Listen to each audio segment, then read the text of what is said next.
할렐루야. 임마누엘의 은총이 우리들과 우리들 가정에 함께 하시기를 주님의 이름으로 축복합니다. 우리 신앙의 목표는 그리스도의 분량에까지 자라나는 것입니다. 오늘 성경 본문을 보면은 온전한 사람을 이루어 그리스도의 장성한 분량에까지 충만한 데까지 이르리니 범사에 그에게까지 자랄지라. 그는 머리니 곧 그리스도시라. 오늘 본문에 이렇게 말씀하고 있습니다. 그리스도만큼 그리스도에게까지 그리스도의 온전하심 같이 그리스도의 충만하심 같이 자라가라. 이것이 바울이 우리에게 주시는 오늘 본문의 말씀입니다. 우리가 어디까지 자라가야 될까? 그리스도에게까지.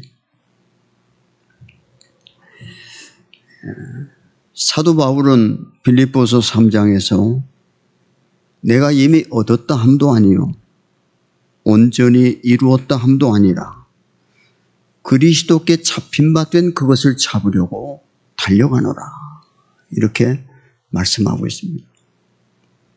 여러분, 성경에 사도 바울과 같이 훌륭한 신앙의 소유자가 어디 있습니까? 그는 이미 얻은 사람입니다. 그는 이미 온전히 이룬 사람입니다. 그는 그리스도께 잡힌 바 된 사람이었습니다. 그러나 사도 바울은 자기를 일컬어서 내가 이미 얻었다 함도 아니고 온전히 이루었다 함도 아니고 그리스도께 잡힌 바 된 그것을 잡으려고 달려가는 사람이라고 자기를 소개했습니다. 사도 바울은 아직도 나는 멀었다. 아직도 나는 부족한 것이 너무 많다. 그래서 그리스도에게까지 자라기 위해 나는 지금도 달려간다. 나는 지금도 힘쓴다. 그렇게 말했습니다. 달려간다는 말을 두 번이나 그 본문에서 강조하고 있습니다. 예수님께서도 마태복음 5장 48절에 그러므로 하늘에 계신 너희 아버지의 온전하심 같이 너희도 온전하라고 말했습니다. 우리의 신앙의 목표는 온전입니다. 그리스도인의 완전 또는 하나님 아버지의 온전하심 같이 온전함에 이르는 것입니다. 여기 보면은 영어 성경에 보니까 you must perfect, you must be perfect라고 했어요. perfect란 말은 완전이란 뜻을 얘기합니다. 누구같이 아버지의 온전하심 같이 온전하라고 예수님이 말씀하셨습니다. 우리의 신앙 성장은 주님 만난 그날까지 성장해야 됩니다. grow up 하라. 계속 성장할 것을 얘기했습니다. 완전히 우리가 세상에 사는 날 동안 완전을 이룰 수 없습니다. 주님을 만날 때 우리가 완전해지지만 그때까지 우리는 계속해서 성장해야 된다는 거예요. 우리 신앙은 어디까지 자라났을까요? 지금 우리 신앙은 어디까지 이르렀나요? 신앙 성장은 말씀과 순종을 통해서 옵니다. 아무리 깊은 은혜를 체험하고 환상을 보았다고 해도 삶의 변화가 일어나지 않는다고 한다면 아무 소용이 없는 것입니다. 매일매일 말씀을 듣고 내가 그 말씀에 어떻게 순종할 것인가를 고민하면서 우리가 신앙생활을 해야 합니다. 이런 말이 있습니다. 세상에서 제일 먼 거리는 사람의 머리에서 가슴이라고 말했습니다. 머리에서 가슴까지 이르는 거리가 가장 먼 거리라고 말을 했어요. 우리는 듣는 것도 많고 아는 것도 많아서 머리는 커져가는데 가슴에는 울림이나 변함이 없습니다.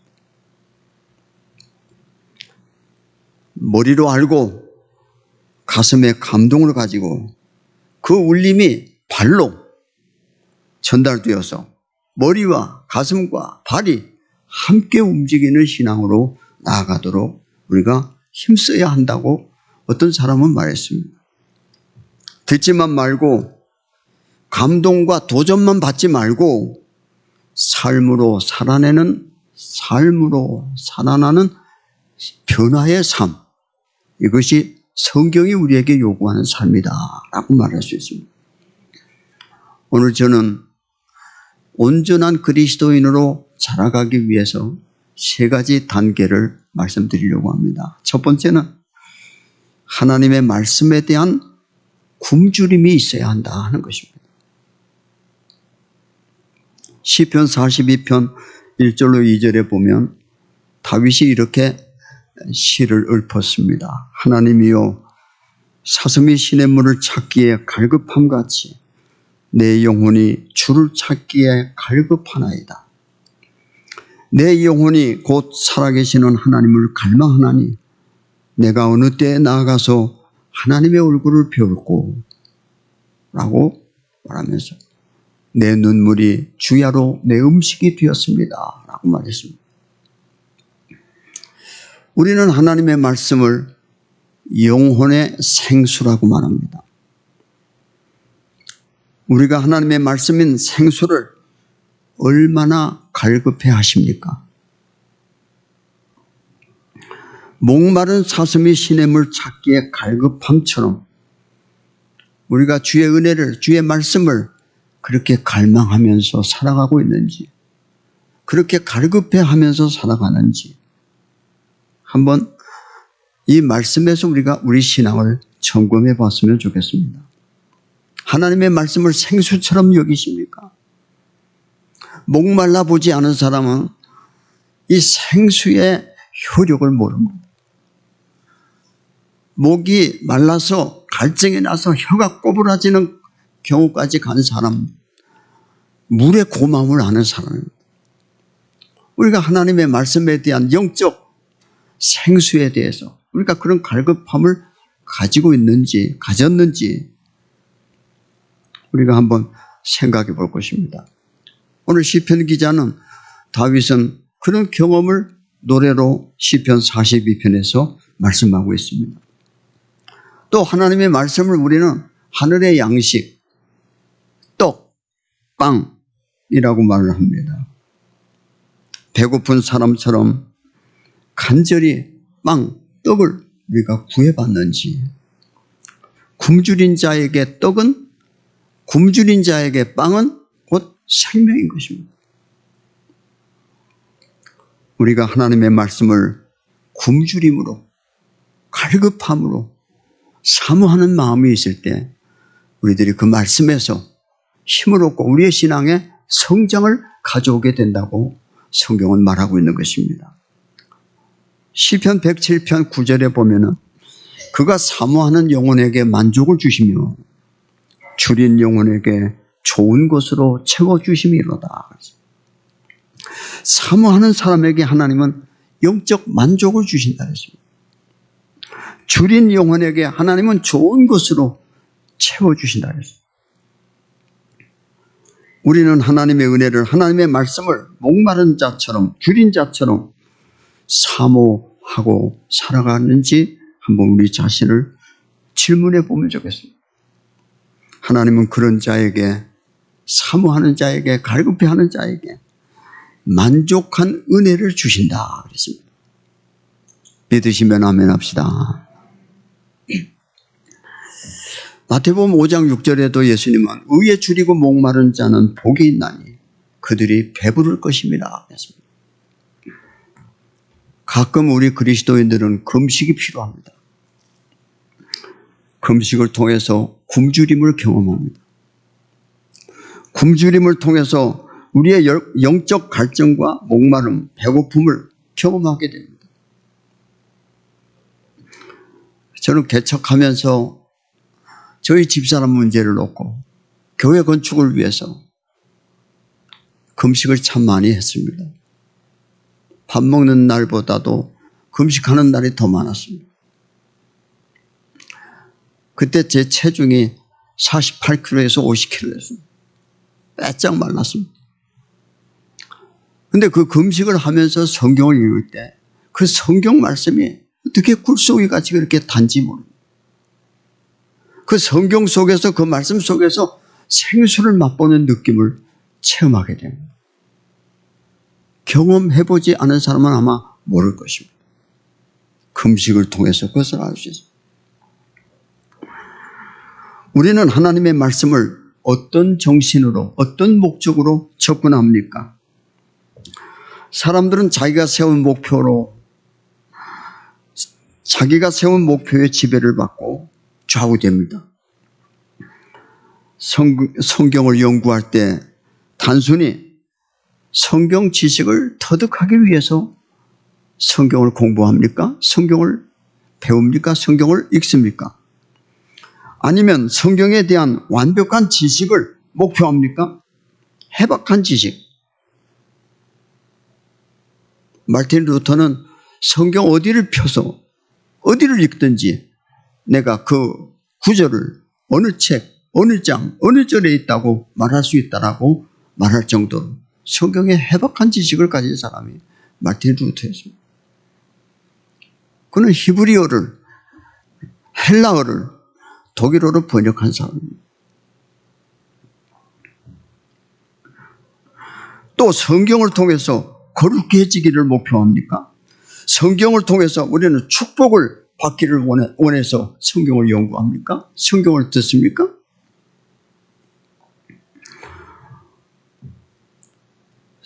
우리는 생수처럼, 빵처럼 우리 영혼이 하나님의 말씀을 사모하여야 신앙 성장의 1단계를 우리가 만족하게 할 수가 있는 것입니다. 성경 말씀 공부는 1차적으로 필요로 하는 것은 의의 말씀의 은혜의 줄인 영혼, 갈급한 영혼, 굶주린 영혼, 이것이 있어야 한다고 성경은 말하고 있는 것입니다. 갈망. 이러한 갈망, 이런 사모, 이런 갈급함이 없이는 성장이 있을 수가 없는 것입니다. 영혼이 살아있는 증거가 하나님의 말씀에 대한 갈망이며 굶주림이라고 말할 수 있는 것입니다. 여러분들 속에도 그런 갈망과 굶주림이 있기를 주의 이름으로 축복합니다. 두 번째는 하나님의 말씀에 대한 순종이 필요합니다.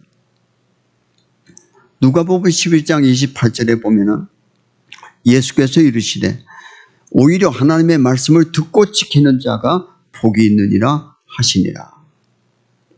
이 말씀은 어떻게 해서 나온 말씀이냐 하면 예수님께서 하나님의 말씀을 설교하실 때 한 여자가 그 말씀을 듣고 그만 큰 감동을 받았어요. 그래가지고 갑자기 회중에서 일어나서 이렇게 큰 소리를 외쳤습니다. 당신을 뵌 태와 당신을 먹인 젖이 복이 있나이다 라고 말했습니다. 도대체 당신 같은 사람을 그 뱃속에 가진 어머니가 얼마나 복 있는 사람이에요. 당신 같은 사람에게 젖을 물린 그 어머니가 얼마나 복된 사람입니까? 라고 말한 거예요. 그랬더니 예수님께서 말씀하시기를 하나님의 말씀을 듣고 지키는 자가 더 복이 있다라고 말씀하셨어요. 예수님의 어머니보다 더 복된 사람은 하나님의 말씀을 듣고 지켜 행하는 자가 바로 복 있는 사람이다라고 말씀했습니다. 예수님의 모친보다 순종하는 자가 더 복되다 하는 얘기입니다. 순종이 수반되지 않는다면 말씀을 듣든 연구하든 통독하든 암송하든 아무 도움이 없는 겁니다. 하나님의 말씀의 참된 지식은 1차적으로 거기에 순종하려는 의지가 있느냐 없느냐가 중요한 것입니다. 구약의 선지자들을 선견자들이라고 합니다. 영어로는 seer라고 하는 본 사람들입니다. 그 사람들은 하나님의 임재를 체험하고 하나님을 만났을 때 그들이 하는 말이 뭐냐면 주여 종이 여기 있나이다. 말씀하소서. 듣겠나이다. 이것이 그들의 말이었습니다. 하나님의 말씀하신 것을 준행하겠습니다 하는 대답이었습니다. 하나님은 하나님의 말씀에 순종하기로 굳게 결심한 사람들에게만 말씀의 참된 의미와 복을 내려주신다는 것입니다. 우리는 한 가지 목적을 가지고 성경을 읽고 듣고 해야 하는데 하나님이 무엇을 말씀하시든지 우리는 그것을 준행하겠습니다 하는 마음으로 그 말씀을 들어야 되고 읽어야 하는 것입니다. 하나님은 그분 자신이 말씀하신 것도 그분이 지키십니다.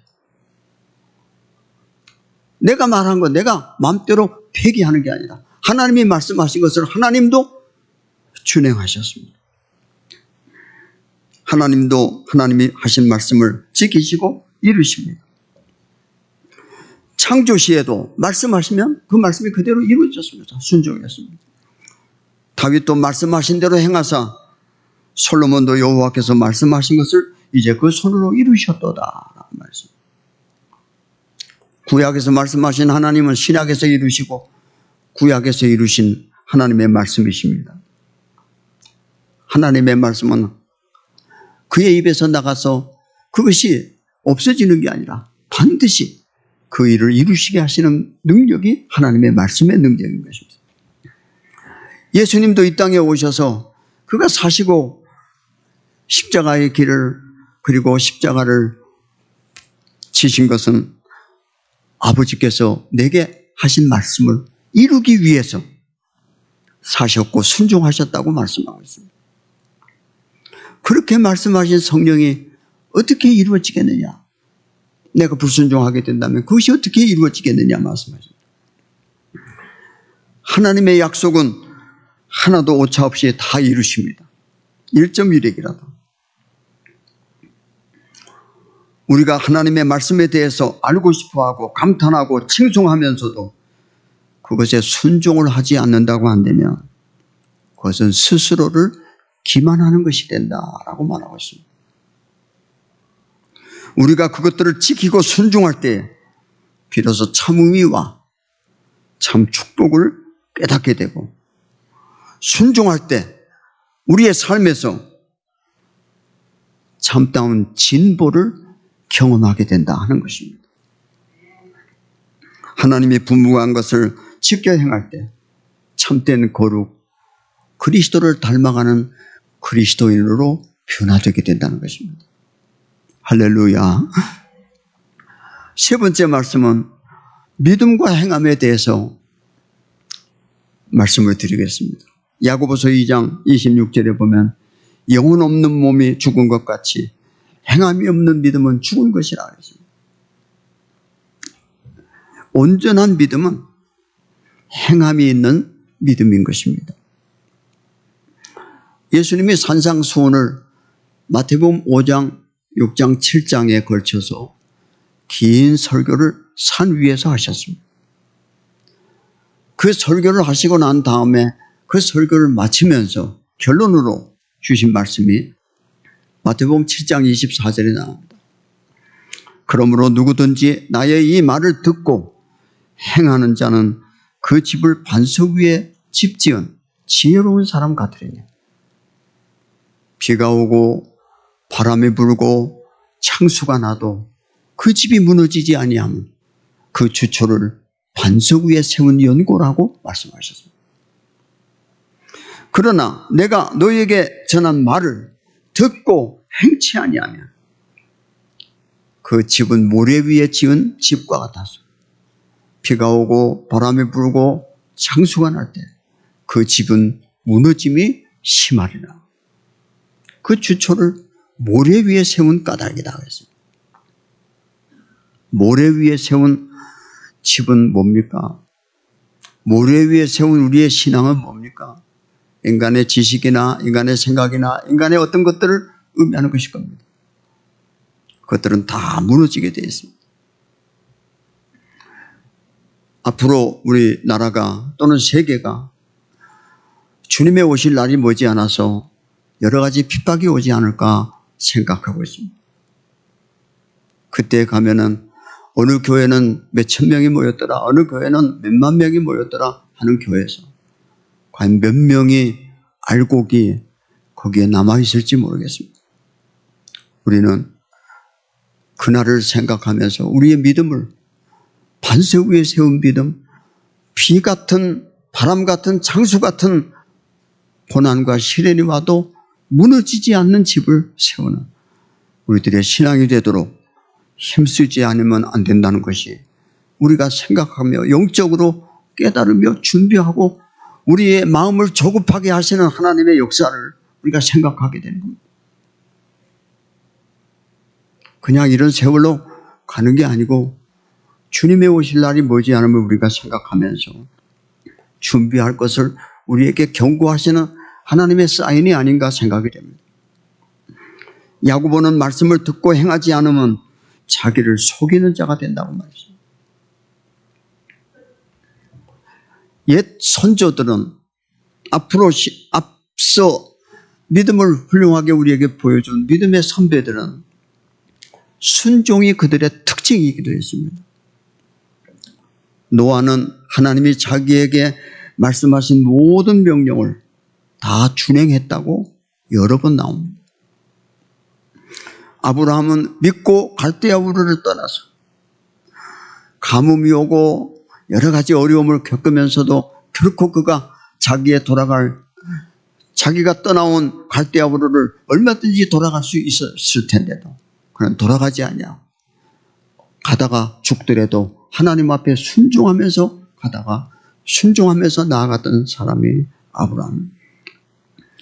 100세에 얻은 아들도 하나님이 달라 하실 때 그는 믿음으로 주저하지 않고 하나님께 드릴 수 있었던 것도 아브라함의 믿음과 행함이었습니다.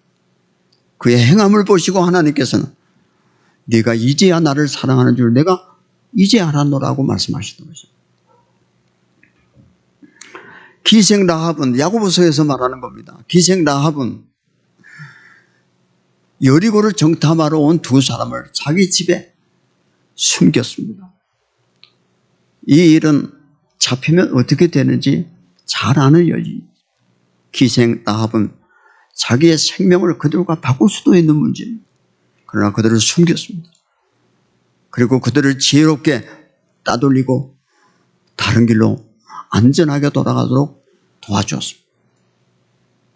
그리고 나에게 그 증표를 달라고 말해서 결국에는 그 기생 라합이 정탐꾼 중에 한 사람하고 사랑하게 되고 가정을 이루고 결혼해서 예수님의 족보에 오르는 영광을 얻게 됩니다. 야고보는 말합니다. 아브라함과 기생 라합이 두 사람을 같은 선상에 올려놓고 있습니다. 아브라함의 믿음과 기생 라합의 믿음을 같은 야고보에서 소개하고 있습니다. 이들이 믿음으로만이냐 믿음과 행함으로 하나님 앞에 의롭다함을 얻었느니라 말했습니다.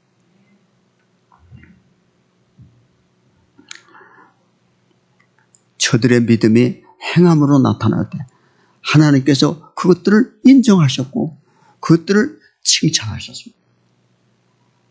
오늘날 그리스도인들이 세상 속에서 욕을 얻어먹는 이유가 예수님은 좋은데 예수 믿는 사람이 안 좋다고. 정말 예수님처럼 우리도 예수님을 닮아가는 그리스도인들이 되어질 때 세상의 평화가, 세상의 하나님의 나라가 속히 이루어질 것이 아닌가 생각합니다. 고린도후서 1장 19절에 보면 하나님의 아들 예수 그리스도는 예하고 아니라함이 되지 아니하셨으니 그에게는 예만 되었느니라. 하나님의 약속은 얼마든지 그리스도 안에서 예가 되나니 그런즉 그로 말미암아 우리가 아멘하여 하나님께 영광을 돌리게 되느니라 말했습니다. 예수님은 노한 적이 없다고 말합니다. 예수님은 아버지의 말씀이면, 아버지의 뜻이면 예스맨이었습니다. 예, 아니요가 없었습니다. 예만 했습니다. 우리는 하나님의 양식을 맛보기 위해서 굶주림, 우리의 신앙 성장을 위해서 영적 굶주림이 우리에게 필요하다는 것입니다. 갈망, 굶주림, 갈급, 그 다음에 그것을 행하고자 하는 결연한 의지, 순종에 대한 의지가 필요하다. 그리고 그것들을 우리가 겸손으로 하나님께 구하고 그것들을 행동으로 옮겨질 때 거기에서 하나님의 의가 이루어지고 온전한 그리스도인의 의로 우리가 주 앞에 서게 될 것임을 성경은 이렇게 말씀하고 있는 것입니다. 우리의 선한 목적, 그리스도인의 완전을 이루어가는 데 있어서 우리는 이 세 가지를 생각하고 유념하시고 갈급함으로 말씀을 읽고 듣고 그 말씀을 순종하며 그 말씀의 삶을 살다가 주님을 뵙게 되는 영광에 여러분 저도 참여하게 되기를 주님의 이름으로 축원합니다.